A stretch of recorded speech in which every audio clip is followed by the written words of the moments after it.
여기도 저기도 지금은 무인 매장 전성시대.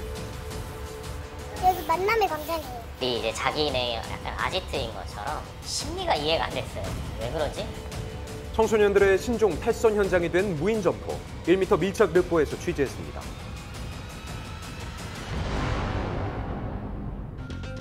서울에 위치한 초등학교 인근의 한 무인 점포.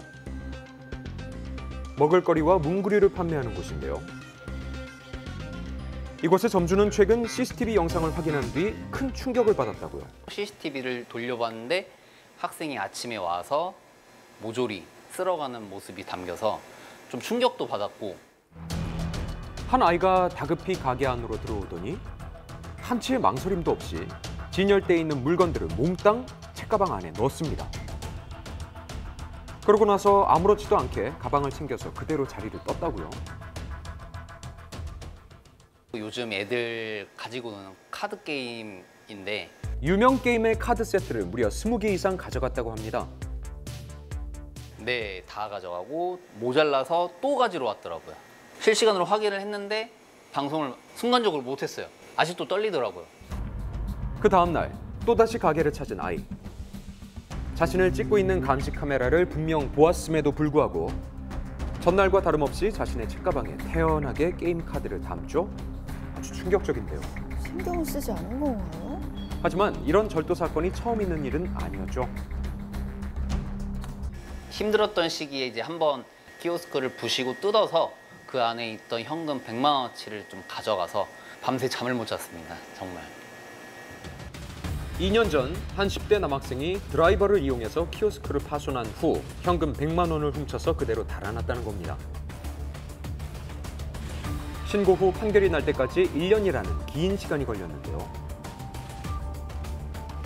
범인은 잡았어도 불안과 상처는 여전히 점주의 몫으로 남았죠. 이런 10대들의 무인 점포 절도 범죄, 그 수법도 아주 다양한데요.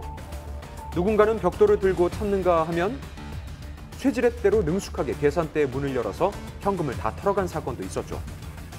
실제로 한 통계에 따르면 무인 매장 절도범의 50% 이상이 10대로 다른 연령대에 비해서 압도적인 수치였습니다. 최근에는 10대들의 절도 문제뿐만 아니라 엄연히 영업 중인 가게를 마치 놀이터처럼 사용해서 점주들이 골머리를 앓고 있습니다. 7, 8명, 10명 이렇게 엄청난 무리들이 여기 있으면은 들어오던 손님들도 놀라죠. 여기 전부 다 그냥 철푸덕 다 앉아 있는 거예요. 전부 다. 이렇게 가게 안에 여럿이 자리를 잡고 춤을 추거나 도를 넘은 몸싸움까지 벌입니다. 말썽을 피우는 아이들을 마주해도 점주는 쉽사리 혼을 낼 수가 없는 상황. 왜 우리 자녀한테 뭐라고 하냐, 이 신고당하는 케이스를 보다 보니까 비단 특정 가게뿐만의 문제는 아닌데요. 또 다른 무인 점포 역시 비슷한 일로 가게 운영에 차질을 빚고 있어서 아주 난감하다고요. 요즘에는 이제 학생들이 새벽 시간 같은 때에 대여섯 명이 와가지고 이제 자기네 약간 아지트인 것처럼 아무데나 이제 막 걸터 앉기도 하고 심지어 이제 아이스크림 통 위에 이제 눕기도 하고. 자정을 넘긴 늦은 시각에도 10대 아이들이 가게 안으로 들어와 마음대로 놀고 먹고 쉬는 등 자신들의 아지트처럼 사용하기 때문이죠. 핸드폰 보는 애, 춤추는 애, 뭐 여기 앉아서 뭐 노닥노닥 하는 애, 아 여기는 자기들의 사랑방인가 보다. 심리가 이해가 안 됐어요. 왜 그러지? 그래서 손님들이 왔을 때에 불편하잖아요. 아 여기는 관리 안 되네, 오기 싫다 이런 생각을 하실 수도 있고, 그러니까 그런 게 너무 싫은 거예요. 청소년들이 무인 점포를 점거하거나 난동을 피우는 일이 끊이지 않고 있지만 마땅한 대처 방안이 없는 상황. 경찰에 신고는 좀 해보셨나요? 그게 참 애매한 게 저한테는 피해가 되기는 하는데 그거를 또 마땅히 뭔가 이제 불법처럼 얘기를 한다거나 그런 것 때문에 또 이제 동네 분들인데 이제 뭐 내쫓거나 하면서 제가 민심을 잃을 수는 또 없어서 어느 정도는 그냥 눈 감고 있습니다. 어렵네요. 신분이 확인돼야만 문이 열리는 출입 인증 장치도 설치했지만 현실에 적용하기 어려운 부분이 있습니다. 지금은 꺼둔 상태고, 만약에 이걸 잠가 놓는다면은 출입 인증까지 하고 굳이 들어와서 살려고 하지 않을 거예요. 그래서 일부러 매출 때문에. 그렇다면 수많은 장소들 중에서 10대들은 왜 하필 무인 점포에 모여드는 걸까?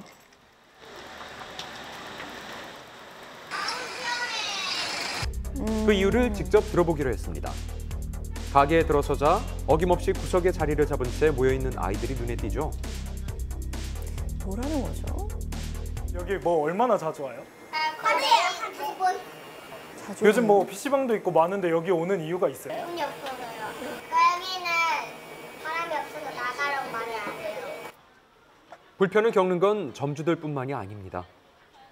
너무 입이 거칠어서 얘네가 조그만한 애들이 같이 있으니까 좀 그런 것도 있고. 어른도 그러는데 애들은 얼마나 그래서 그렇지.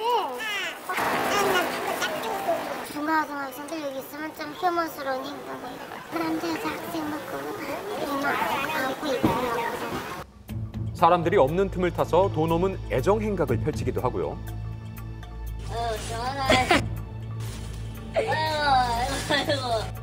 이런 기물 파손은 비일비재. 세탁기 안에 몸을 집어넣는 등 위험하고도 무책임한 행동으로 영업에 큰 피해를 주고 있습니다. 저러면 다른 사람들이 이용 못 하잖아요. 보면은 근데 보면 뭐 어른들도 솔직히 주인 없으면 자기가 가고 싶어하는데 애들은 뭐 좋아하죠. 그러니까 뭐 제재할 수 있는 어른이 없으니까 솔직히. PC방과 노래방은 밤 10시 이후에 청소년 출입이 제한되고 있는 반면 무인 점포의 경우 대부분 24시간 개방돼 있기 때문에 10대들도 쉽게 접근할 수가 있다는 거죠. 마땅한 대안이나 규정이 없이 급속도로 증가하고 있는 무인 점포. 이를 두고 전문가들은 우려의 목소리를 표하고 있습니다. 무인 점포라든지 이런 것들이 많아지다 보니까 상대적으로 그런 그 공간을 통해서 유해 물질에 대한 어떤 그 입수 경로가 손쉬워졌고, 무인 점포가 늘면서 청소년들이 음주와 흡연을 더욱 쉽게 접하고 유해 환경에 무방비로 노출된다는 거죠. 최근 무인 성인용품점이 우후죽순 생기면서 논란이 되기도 했는데요. 입구에 출입 인증 장치가 설치돼 있지만 인증 시스템이 허술한 탓에 누구나 쉽게 가게 안으로 들어갈 수가 있었습니다. 위에를 쳐다보면요. 이게 비쳐요. 비친다고? 네, 용품들이 비쳐요. 커튼도 다 안 보이게 하는 게 아니라 비치게 해놔가지고 그래요. 탈선의 현장이 된 무인 점포. 개선할 수 있는 방법은 없는 걸까? 청소년 시기는 그런 통제력과 자제력이 아직 성장하는 시기라는 거죠. 지자체가 관리 감독을 한다든지 교육을 하거나 홍보를 좀 더 강화한다든지 하는 이런 그 노력들이 병행했으면 좋겠습니다. 오늘도 집이 아닌 바깥에서 한참을 머무는 학생들. 친구들이랑 같이 집 가서 놀아도 되잖아요. 네. 지금 애들이랑 같이 못 있어요. 잡는다예요. 맞아. 우리 아이들을 지켜줄 수 있는 방법은 과연 뭘까요? 어른들의 고민이 필요하겠습니다.